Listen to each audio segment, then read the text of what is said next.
रहेगा। একটু জোরে সুরে কোন আল্লাহু আকবার, আর একটু জোরে বলি আল্লাহু আকবার। মুসলমানের আওয়াজ উঁচু হওয়া লাগবে, আমাদের আওয়াজ যত উঁচু হবে দুশমনের আওয়াজ তত নিচু হবে, ঠিক না? আমাদের আওয়াজ ছোট হওয়ার কারণে দুশমনের আওয়াজ আজকে উঁচু হয়ে যাচ্ছে, বানরের গোষ্ঠীর আওয়াজ উঁচু হয়ে যাচ্ছে মানুষের আওয়াজ ছোট হওয়ার কারণে, ঠিক না? আর একটু জোরে বলেন ঠিক না? আমরা বানরের জাত না মানুষের জাত? আর একটু জোরে, মানুষের না বানরের? যারা বানরের ওরা বানরের জাত, ওরা নিজেরা স্বীকার করে আমরা বানরের বাচ্চাও না মানুষের বাচ্চা, ঠিক না? তাম পৃথিবী জুড়ে ইসলাম নিয়ে কিন্তু ষড়যন্ত্র চলছে, ঠিক না? সুইডেনে আল্লাহর কোরআনকে আগুনে পোড়াইছে, আগুনে, নাউজুবিল্লাহ জুরে খান।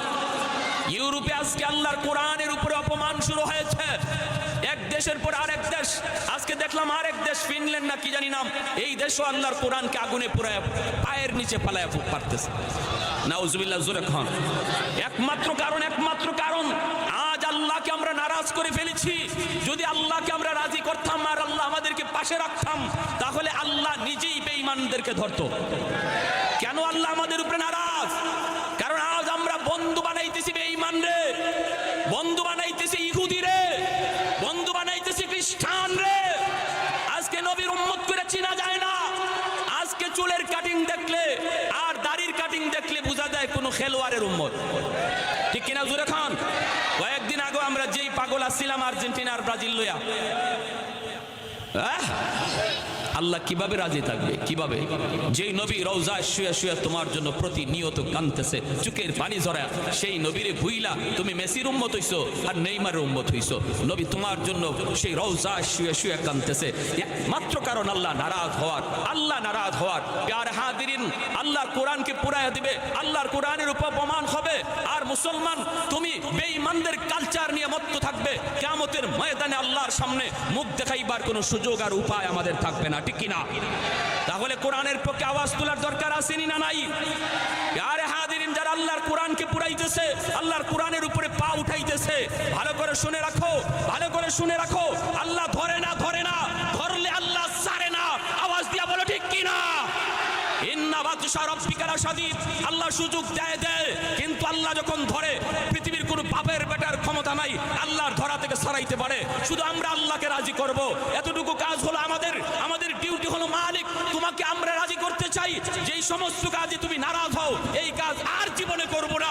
তওবা করা মাত্রই আল্লাহ রাজি হয়ে যাবে। আর আল্লাহ যদি আমাদের উপর রাজি হয়, আমাদের পক্ষ হইয়া বেঈমানের বিরুদ্ধে অ্যাকশনে যাবে আল্লাহ নিজে। ওয়ামা রামাইতা ইয রামাইতা ওয়ালাকিন্নাল্লাহ হারামা। এজন্য আল্লাহ বলে, বন্ধু বদরে তুমি মারো নাই, বদরে মারছি তো আমি আল্লাহ। তুমি শুধু দাঁড়ায় ছিলা, তোমার সাহাবীরা শুধু দাঁড়ায় ছিল, অ্যাকশনে গেছি আমি আল্লাহ নিজে। আওয়াজ দিয়ে বলেন ঠিক কিনা? প্যারে হাজিরিন, অতএব বলুন আমাদের আওয়াজ তোলা দরকার আসেনি না নাই?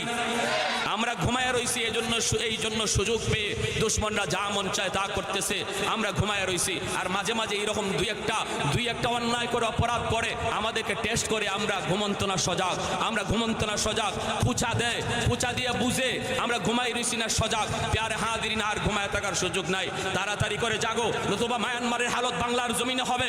যদি আমরা ঈমান নিয়ে জাগ্রত না হই, ফিলিস্তিনের হালত বাংলার জমিনে হবে। ঈমান নিয়ে যুবক এখনই যদি জাগ্রত না হও, ইহুদিদের সমস্ত ষড়যন্ত্রের জাল ছিন্ন করে মদিনাওয়ালার রং নিয়ে যদি বেরিয়ে না আসো, তাহলে গুজরাটের হালত বাংলার জমিনে হবে, কাশ্মীরের হালত বাংলার জমিনে হবে। চোখের সামনে বাবাকে জবাই করবে, চোখের সামনে মাকে জবাই করবে। অতএব এখনই সময় সজাগ হওয়ার, এখনই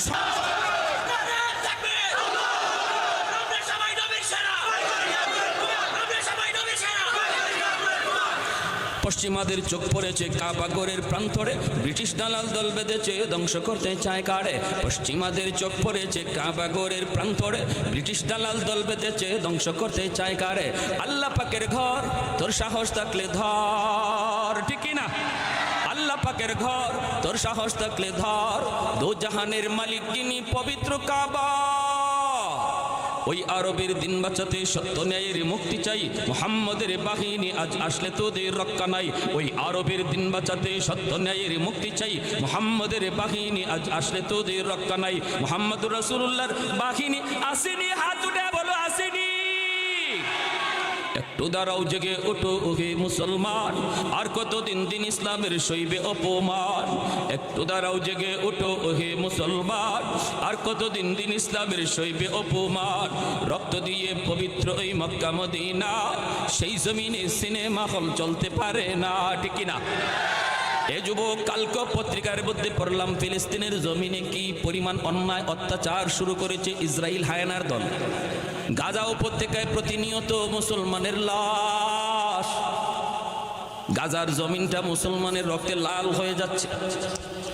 যেদিন আমি আর তুমি আর্জেন্টিনার খেলা নিয়ে ব্যস্ত রে যুবক, ওই দিনও ফিলিস্তিনে তোমার মুসলিম ভাই যুবক অসুস্থ বাবার চিকিৎসার জন্য ঔষধ আনতে ঘর থেকে বের হয়েছে, কিন্তু যুবক বাবার জন্য ঔষধ নিয়ে ঘরে ফিরতে পারে নাই, বরং বাপমার কাছে লাশ হয়ে ফিরছে, লাশ।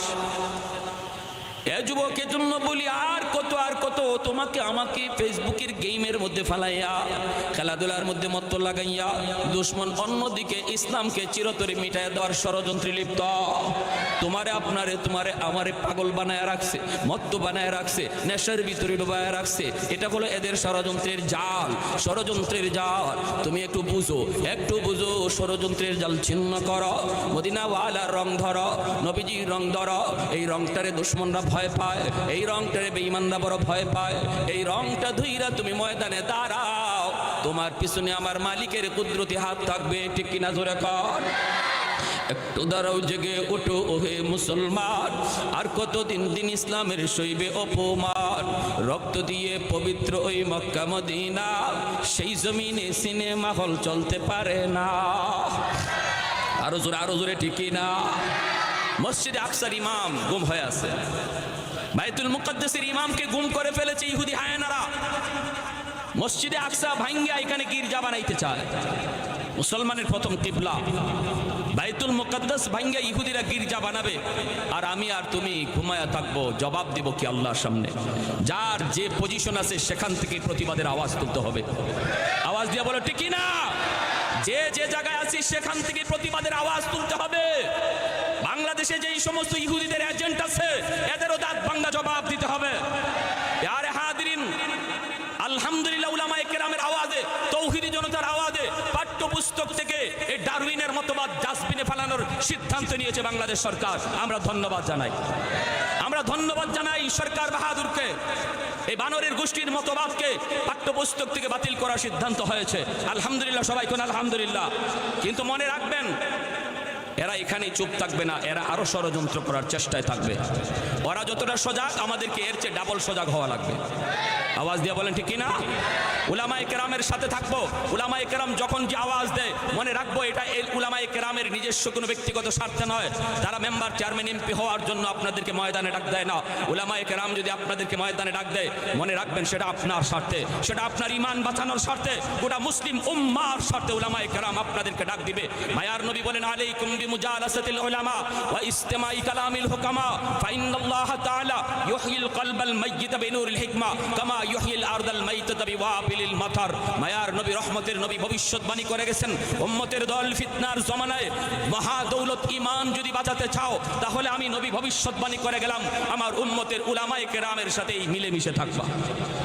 উলামায়ে কেরামের সাথেই মিলেমিশে থাকবা, তাহলে মহাদৌলত ঈমান হেফাজত থাকবে। সেই ফিতনার যুগ এসে গেছে। আজ জাতি দুই দলে বিভক্ত, একদল আলেমদের এন্টি, আর একদল আলেমদের পক্ষে, ঠিক কিনা জোরে বলেন?